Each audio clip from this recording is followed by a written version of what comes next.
Our carers strategy ensures that carers, service users and staff work together in partnership. A key part of this strategy includes the triangle of care. This expects you as trust staff to understand and engage with all carers. I'm a carer who cares for my grandson who has learning disability and behavioural problem. I'm a carer. I've got a son named Scott. He's 44 years of age. He's got learning disability and autism. I'm a carer for my son who's autistic and my mum who's elderly. Unpaid carers are found everywhere, at the doctors, at self-help groups, in hospitals and health centres, in the workplace. I'm a member of staff. I'm a carer for my mum who has dementia.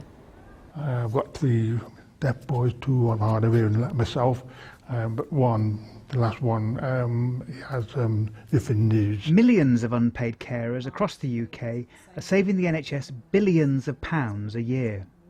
Pressure on families to provide more care is increasing and will touch all of our lives at some point.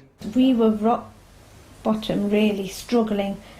We had a first son with special needs. We didn't know where to go, which door to turn to. Every carer has had a unique journey. My grandson became ill at the same time that I retired, so my retirement has not been what I expected it would be.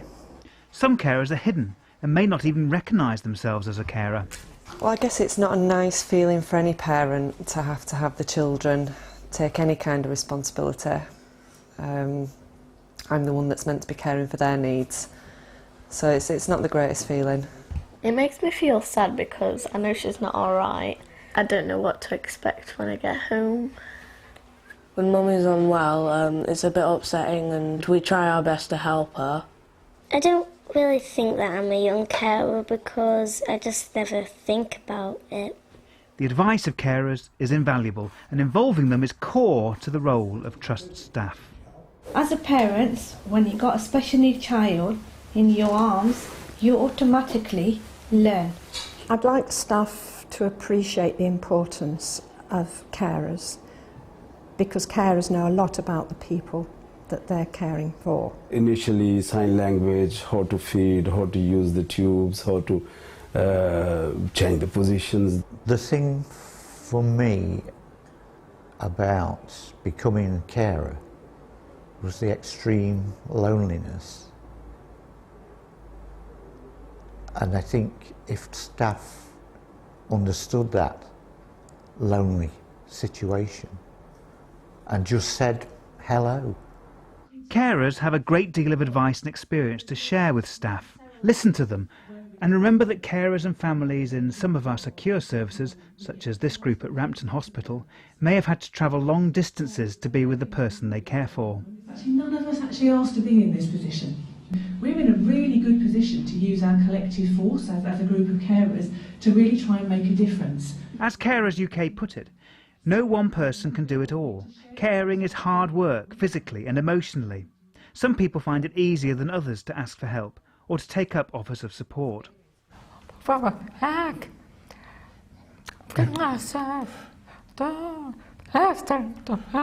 professionals to listen to us and to accept what we say. They need to recognise that deaf people need interpreters.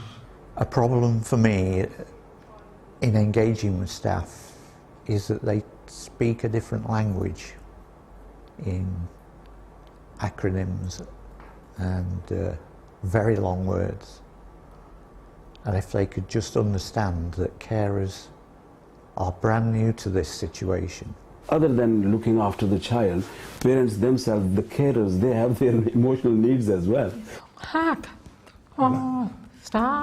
all the staff to learn deaf awareness, basic signs. Unpaid carers can get a carer's assessment. It's free and of course it's not a judgment. It's there to work out what can be done to make life easier. When my son was diagnosed, I would have liked staff to have helped signpost us to a place that we could get support for him. The biggest problem that my children face is that they're often overlooked when it comes to service support, especially ongoing support, because this isn't a problem that's going to go away anytime soon. When he was born with children, everybody, there was information. When he turned 19, it's like all the doors are closed and you have to open one by one. The Trust works in partnership with the Carers Trust to use the triangle of care routinely across our services for all patients. The Trust Board approved the Carers strategy in 2012.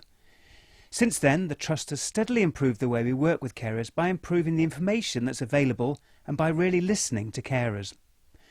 The carer awareness training we offer to staff aims to make sure that carers are always involved. There's also a network of staff who support carers, families, siblings and friends.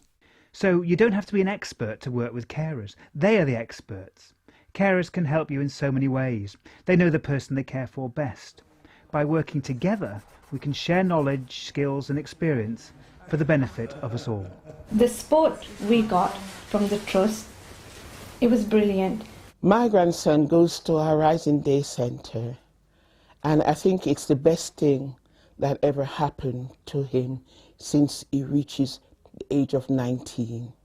If I was struggling with something and I couldn't find an answer, with my boys, how do I handle this? How do I do this?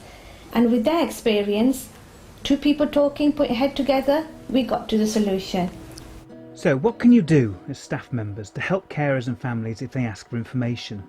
You can let them know the Trust has a guide to carers and confidentiality, which was developed in partnership with carers. You can find it on the carers pages of the Trust website. The Carers Trust East Midlands provides carer information you may find useful when talking to carers. Unpaid carers in Nottingham City and Nottinghamshire County can get a carers assessment and other information and support if needed by ringing the Carers Hub on 0115 824 8824. Nottinghamshire Healthcare NHS Foundation Trust has a City Carers Support Service. This is for carers who look after someone who is receiving care from adult mental health services. Staff can refer by calling 0300 300 0010 or emailing spa@notshc.nhs.uk. And you can tell carers and families there are staff in the Trust called Carer Leads where they can find out more information about support. If you don't know who your carer lead is, ask your team leader.